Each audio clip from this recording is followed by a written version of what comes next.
Come back you all guys. ಏನಪ್ಪ ಅಂದರೆ big boss ಬಗ್ಗೆ ನಾನು ವೀಡಿಯೋ ಮಾಡಬಾರ್ದು ಅಂತ ತುಂಬ ಅಂದ್ಕೊಂಡೆ. ಏನಕ್ಕೆ ಮಾಡ್ತಾ ಇದ್ದೀನಪ್ಪ ಅಂದರೆ, ಸೊ ನೀವು ರೆಗ್ಯುಲರ್ ನೋಡ್ತಾನೆ ಇದ್ದೀರಾ, ಟ್ರೋಲ್ ಮೇಲೆ ಟ್ರೋಲ್ ಆಗ್ತಾನೆ ಇದೆ.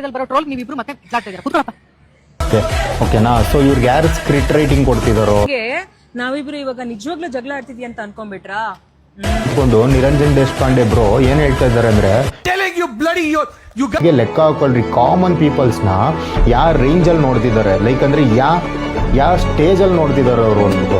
ಅದೇ ಯಾರನ್ನ ಸೆಲೆಬ್ರಿಟೀಸ್ ಆಗಲಿ ಅಥವಾ ಬೇರೆ ಯಾರನ್ನ ನೇಮು ಫೇಮ್ ಇರೋರಂಥ ವ್ಯಕ್ತಿಸ್ ಯಾರನ್ನ ಆ ಜಾಗದಲ್ಲಿ ನಿಂತ್ಕೊಂಡಿದ್ರೆ, ಸೊ ಇವ್ರು ಅದೇ ಥರ ಹೇಳ್ತಿದ್ರಾ ಅನ್ನೋದೊಂದು question mark. First of all ನಾನು ಏನು ಹೇಳ್ತಾ ಇದ್ದೀನಪ್ಪ ಅಂದರೆ, ಅಲ್ಲಿ ಯಾರಿಗೂ ಸೀರಿಯಸ್ನೆಸ್ಸೇ ಇಲ್ಲ. ಓಕೆನಾ? ಜಡ್ಜಸ್ಗಾಗಿರ್ಬೋದು ಅಥವಾ ಆ್ಯಂಕರಿಂಗ್ ಮಾಡೋರ್ಗಾಗಿರ್ಬೋದು. ಹೇಳಬೇಕು ಅಂದರೆ ಟ್ರೋಲ್ಸ್ ನಿಜವಾಗ್ಲೂ ಮಜಾ ಇದೆ.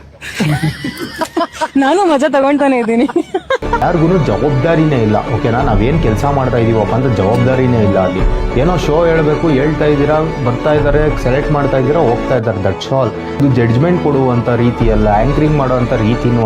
ಅಗ್ನಿ ಪರೀಕ್ಷೆ ಅವರಿಗೆಲ್ಲ, ಅಗ್ನಿ ಪರೀಕ್ಷೆ ನಮ್ಗಳಿಗೆ, ನಾವು ಜಡ್ಜ್ ಕೂತಿದೀವಲ್ವಾ, ನಮಗಾಗಿರೋದಲ್ಲಿ ನಾವು ಯಾವ್ಯಾವ ತರ ರಿಯಾಕ್ಟ್ ಮಾಡ್ತೀವೋ ನಮಗೆಲ್ಲರೂ ಬೆಂಡ್ ಎತ್ತವ್ರೆ. ಕಂಟೆಸ್ಟೆಂಟ್ಸ್ ಬಗ್ಗೆ ಯಾರು ಮಾತಾಡ್ತಿಲ್ಲ ಅಲ್ಲಿ. ಸೊ ಕಮೆಂಟ್ ಬಾಕ್ಸೇ ನಿಮ್ಮದು. ನಿರಂಜನ್ ದೇಶಪಾಂಡೆ ಬ್ರೋ ಏನು ಹೇಳಿದ್ದಾರೆ ಕಾಮನ್ ಪೀಪಲ್ಸ್ಗೆ ಯು ಬ್ಲೆಡಿ ಅಂತ, ಅದು ಎಷ್ಟು ಸರಿ ಎಷ್ಟು ತಪ್ಪು ಅಂತ ನೀವೇ ಕಮೆಂಟ್ ಮಾಡಿ ನೋಡೋಣ. ಎಷ್ಟು ಜನಕ್ಕೆ ಸರಿ ಅನಿಸುತ್ತೆ, ಎಷ್ಟು ಜನಕ್ಕೆ ಸರಿ ಅನಿಸಲ್ಲ ಅಂದ್ಬಿಟ್ಟು. ಸೊ ನನ್ನ ವೀಡಿಯೋ ಎಲ್ಲ ಔಟ್ಪುಟ್ ಚೆನ್ನಾಗಿ ಬರ್ತಾ ಇದೆ ಅಂದರೆ ದಯವಿಟ್ಟು ಫಾಲೋ ಮಾಡ್ಕೊಳ್ಳಿ ನನ್ನ ಅಕೌಂಟ್. ಓಕೆನಾ?